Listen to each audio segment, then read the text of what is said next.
Hello ladies and gentlemen, my name is Andrew Stott, I'm the Emperor of Stomaria, and today I want to answer the question, just what is the Empire of Stomaria?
Now, there's a few reasons why I'm making this video. The first one is that the YouTube channel, Stomaria's YouTube channel, was set up about a year after we were actually founded. We actually started our promotional campaign through social media via Facebook, and it wasn't until some 11 or 12 months later that we actually got on to doing YouTube videos. And by then, obviously, what we were had already been well established within the community that we had built.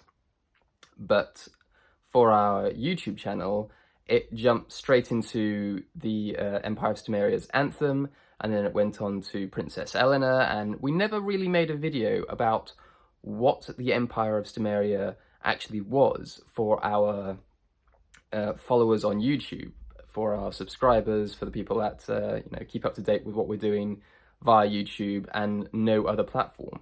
And so people who come across the Empire of Stomaria, who might not already be familiar with us or familiar with micronationalism in general, might not really understand what we're doing, who we are, what we're trying to do. And so I wanted to make this video specifically for that purpose. But also, this is going to be the 50th video that we have uploaded onto Stomaria's YouTube channel. And as a sort of, to commemorate this milestone, I wanted to make a video in my formal attire, going over who we are, what we stand for. And it also happens to coincide with what's likely to be the last video that we do in 2021. So, we have Christmas and New Year coming up. I can't promise I'll have enough time to actually make additional videos before then. So this will probably be the last video that we do in 2021, and I want to make it something special, something to go over who we are. And so with that in mind, I would like to answer the top 10 questions, if you like, that I get asked more often than not by members of the public or from other micronationalists to go over who we are, what we stand for, and all the rest. A micronation, not to be confused with a microstate, is an entity that claims sovereignty over a particular territory, but lacks recognition from macronational, or more commonly referred to as national, governments. And it also obviously lacks genuine sovereignty. It is not a true independent state.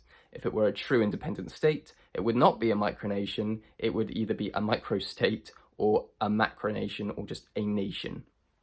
And the purpose of micronations, their purpose varies very wildly depending on the type of micronation it is, depending on the type of micronationalists that are forming that micronation.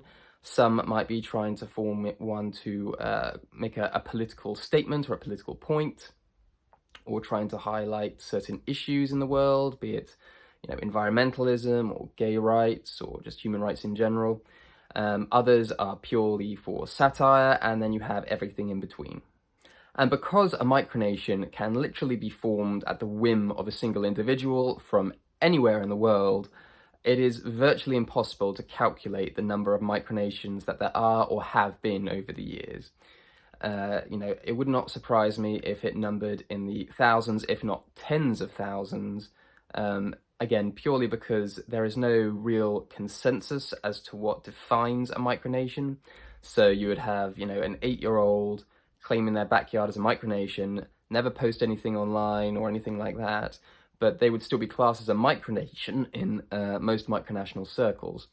But it's obviously impossible to create some sort of census or calculate the number of micronations there are because of this fact, because of this ability to create and dissolve and restructure micronations, whenever someone chooses.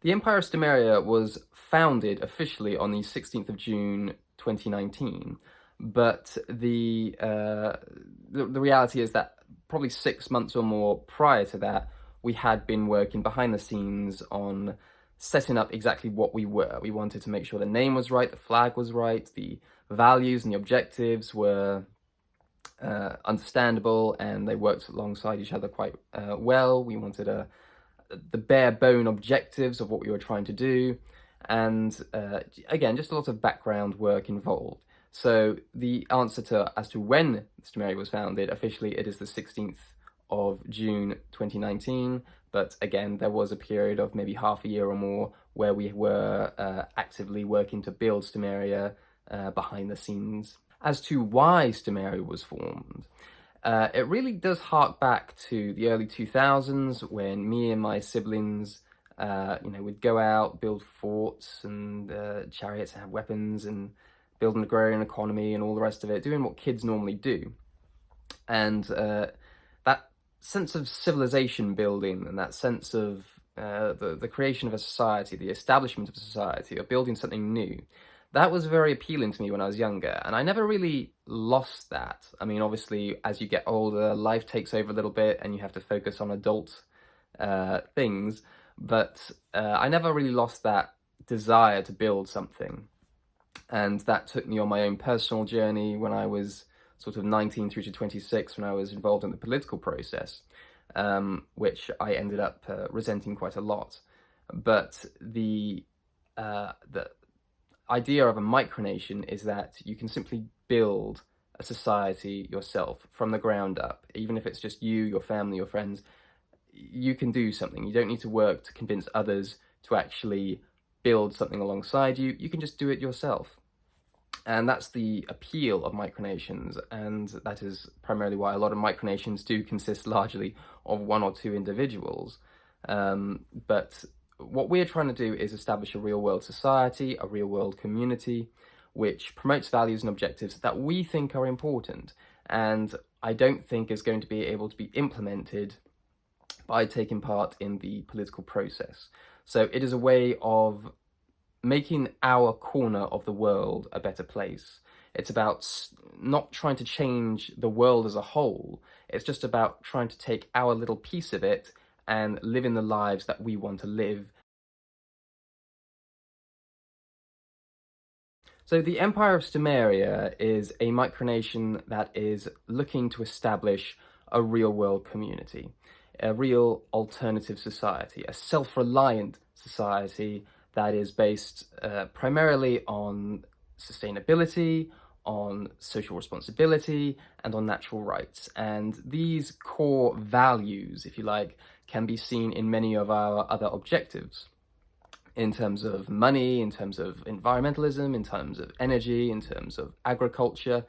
Sustainability, natural rights, and social responsibility are all enshrined in these sorts of objectives. And the goal in becoming more self-reliant through legal means, by reducing reliance on and contributions to the macronation that we're a part of, in this case the United Kingdom, has forced us to take certain steps, certain measures in order to promote this objective.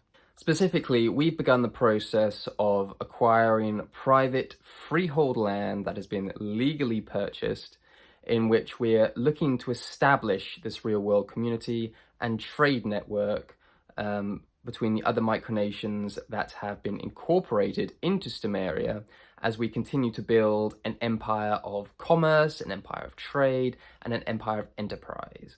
And for all the transactions that go on between the micronations that make up Stomaria is, the interactions and exchanges that aren't happening with businesses and corporations in the United Kingdom or elsewhere in the world. So we are becoming a more self-contained, self-reliant community and society in that sense. The name Stomaria actually goes back to the early 2000s, specifically to an RTS game called Empire Earth.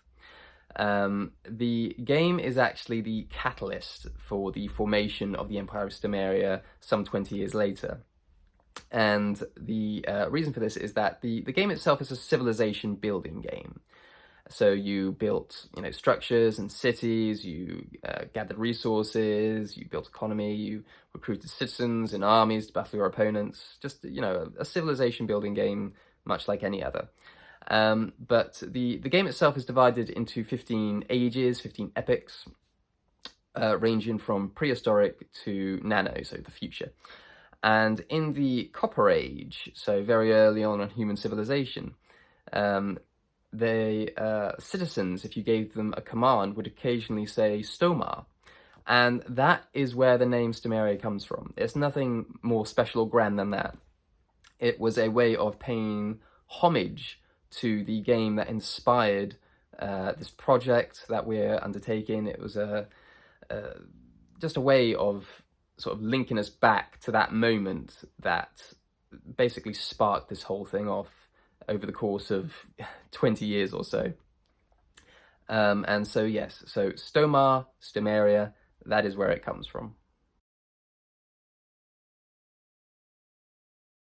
A lot of thought was actually put into the design of the flag because we wanted to create something that would not look out of place in a modern setting, flying in the breeze along with the other flags at the United Nations, but also wouldn't look out of place were used in antiquity, because linking Stomaria back to ancient civilization and ancient societies, that is a common theme throughout what we strive to do in terms of our government structure, in terms of our monetary systems, in terms of our how we go about ourselves. It's, we always look towards ancient civilizations as to how they put their societies together and improve on it.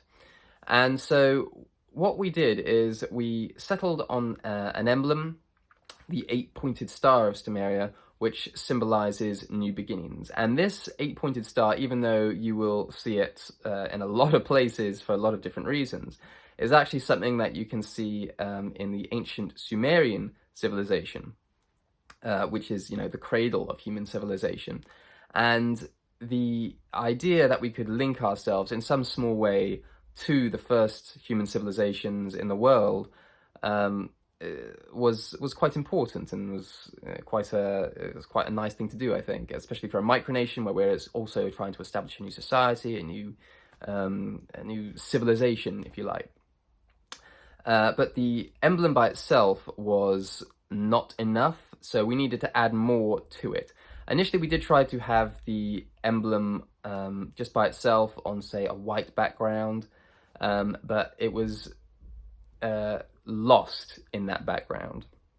So what we ended up doing is adding additional color to each side of the flag in order to fill it out a bit more. But it's the emblem that is the most important aspect of the flag, the 8-pointed star symbolizing new beginnings, symbolizing rebirth. That is that's the most important aspect of it, the 8-pointed star of Stomaria. In terms of the colors, we chose a slightly darker blue, which is supposed to symbolize strength, and the white is supposed to symbolize goodness, which I know for a lot of people is a little bit naff and cringy, I guess, but I think the idea of just being good, a good society, a good person. I don't think that's something to be, something that we should have people sneer at us for, because it is something to strive for, just to be good, decent people. But also with that aspect of that blue, that conveyance of strength. It's also something to say, we're striving to be good people, we're striving to be a good society, but we're not going to be pushed around, we're not going to be intimidated, we're not going to be bullied. And I think the blue and white combo, historically, is a good combination of colours. It's certainly a favourite in our household. Blues, whites, and creams, silvers, and golds, they're all things that we use, not just in Stomaria, but in our own home. Stomaria is a federal monarchy, with provinces, protectorates, associated states, and indeed observer states that operate under various forms of government, but nonetheless recognise the emperor or indeed empress of Stomaria as the overall head of Stomaria, as the head of government, as the head of state. A province is land that's owned by the imperial family and is governed by an appointed governor, typically a member of the Stomarian nobility, but also Stomarian citizens.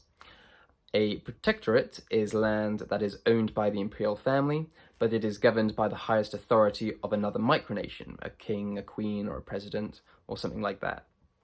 An associated state is land that is owned by the highest authority of another micronation, and is governed by the highest authority of another micronation, but they have freely decided to join Stomaria, to associate with Stomaria, and to form part of our empire that way. And an observer state is a micronation that does not have land, but nevertheless wants to form a part of Stomaria, not its territorial empire. It doesn't have territory to speak of, but it wants to become a part of Stomaria, primarily for prestige, I suppose, but more likely the ability to engage in the trade network that we're looking to establish between micronations across Britain and indeed the world. Aside from these relatively autonomous territories under various forms of government, we have the imperial court. Now, the imperial court consists of members of the imperial family, a handful of ministers, and the Stomarian nobility. And this forms what would constitute the central governing body of Stomaria, which acts as an advisory body and carries out the wishes of the emperor or empress. Now, the authority of the emperor or the empress of Stomaria is absolute. We are an absolute monarchy, an absolute hereditary monarchy at that. So everything that I'm building, I will eventually pass to Princess Eleanor, my daughter. And the powers of the emperor and the future empress are, as I say, they're unrestricted by any constitutional convention, any rules or regulations. The word of the emperor or empress is effectively law. And that is how we want it to be, because we need full control of the affairs of Stomaria. I've highlighted in the past the problems with democracy within the micronational community, within micronations, how it just leads to constant splintering and fracturing and division and eventually inactivity and the dissolution of that micronation. It happens all the time. That's not to say absolute monarchies are necessarily the best form of government for a micronation to have. It's simply the best form of government for a micronation like ours to have, one that's striving to build a real-world community through the acquisition of private property, trying to build a real-world community. Full control needs to be had by the head of that micronation, by the head of Stomaria, and that is why we have set it up the way we have. Since our foundation, we've been very cautious when it's come to diplomatic relations with other micronations, because first of all, we want to make sure that those diplomatic relations, that formal affiliation, that association, it actually has to mean something. in the sense that just saying, you know, do you want a mutual recognition treaty or something like that, that means absolutely nothing to us. We're interested in real world relationships in terms of trade agreements, in terms of social outings, the exchange of gifts, you know, meeting face to face. That is what we're looking to do. And so we had very limited, that there was a very limited number of micronations that would be able to associate with us. Or have diplomatic relations with us. And that's how we wanted it, because the second problem is that micronations, they come and go exceptionally quickly. There might be a micronation that has been founded, you might form an alliance with them of some description, and within the span of 2 weeks, they've gone through 3 name changes, 2 flag name changes, and then they've announced that they're dissolving their micronation, and it just becomes a waste of time. So we were very cautious, very slow in accepting other micronations in terms of having formal relations with them, in terms of having diplomatic relations with them. So the first micronation that we actually established diplomatic relations with was the Kingdom of Wayward. And they were a micronation that we went to go and visit. We actually purchased some of their eggs, some of their blue eggs, using silver. So it wasn't a Stomarian stater coin, but it was silver, and that was the start of a relationship that has gone on to this day. And indeed, some months ago, the Kingdom of Wayward actually decided to become an associated state within Stomaria, and so that relationship has evolved from one of friendship, one of you know, mutual benefit, to actually, you know, 2 micronations effectively becoming one. And, you know, that is what we're striving to do in the wider community with micronations that are suitable for that sort of incorporation. But the second micronation that we had formal affiliations with was the Republic of New Westphalia. I went to go visit the president of New Westphalia in, when was it, February, I think, February 2020, just before the sort of pandemic reached the shores of Britain and the lockdowns happened. So we had a formal relation with them, but they dissolved later in that year. So that was really the last time that we had a formal relationship with another micronation.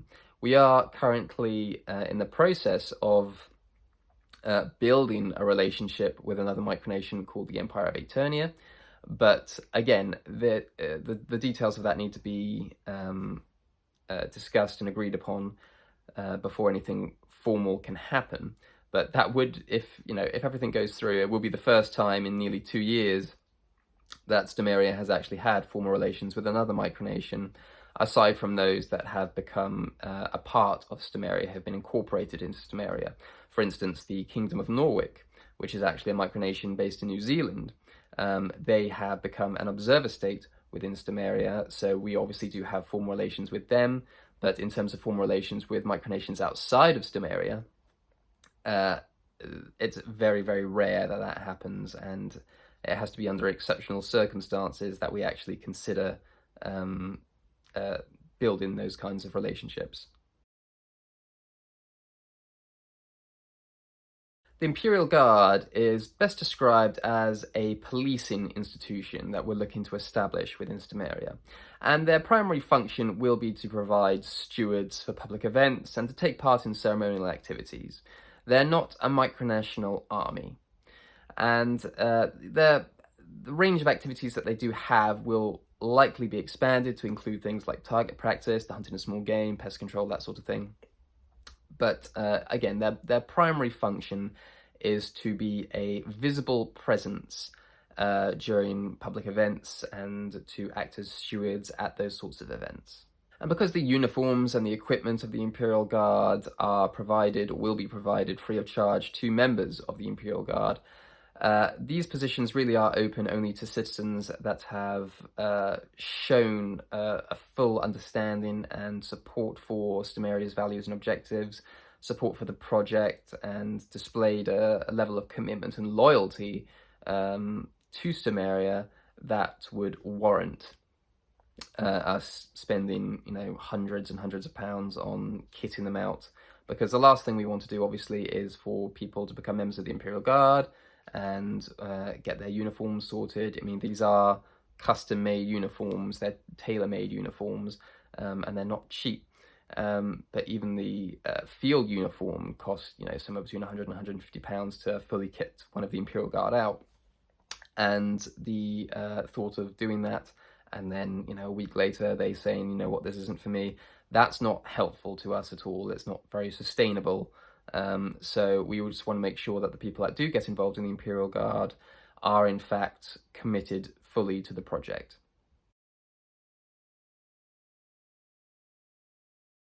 Now, a micronational economy is not the same as a macronational or a national economy as we know them. A micronational economy is far more akin to that of a small business. And in that sense, Stomaria does indeed have an economy of sorts. A very small one, but it does have one nonetheless. And I think at the moment this is broken down into 4 parts. The first is that revenue is raised through Stomarian citizens and nobles through our Patreon campaign. The second is that revenue is raised through ad revenue through our monetized YouTube channel. The third source is the sale of Stomarian merchandise through our Imperial market. And the fourth source of income is through real-world economic activities. So, for instance, we have livestock at the Kingdom of Wayward, and the eggs that the chickens there will be producing, we'll either be selling those, or we will be breeding the chickens and selling them.